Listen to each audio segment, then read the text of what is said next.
Because one of the things that keeps men in poverty is sin. And that most people keeps men in poverty is sin. Yes. A lot of people never make the connection, but there is a direct correlation between sin and poverty. Yes. A sinful man, let's say a sinful man who likes to sleep around, he has no idea. Every time he sleeps with another woman, he's dividing his inheritance with her spiritually. Because as far as the spirit realm is concerned, it has laws. And whoever you sleep with, that's your wife. Rudi nyuma kidogo. Let's follow. In other words, she might not have been supposed to be your wife according to the plans of God, but you went and decided to sleep with this woman. So now, as far as the spirit realm is concerned, you and her have entered into a covenant, because sex is a covenant. It's not pleasure. It just happens to feel good.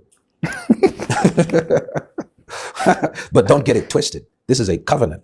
This is a contract, and it is forever, forever, ever, ever.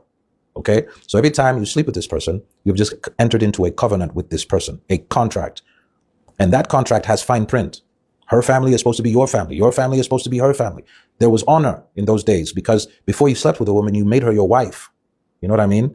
You paid dowry to her father. That's why there was a whole process before you married a woman. There was a dowry to be paid. There was negotiations to be entered into. These were the Jewish ways of operating. And it's amazing how African these ways of operating are, because we still paid dowry.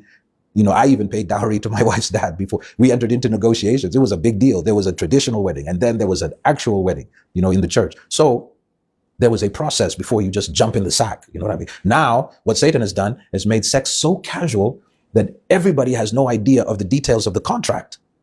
So the generational curses from this woman's life can transfer into your life. The generational curses in your life can transfer into her life. No. And now you guys are not, you don't even know what's holding you. And the scripture says you are holden by the cords of your sin, because you signed a contract without reading the details.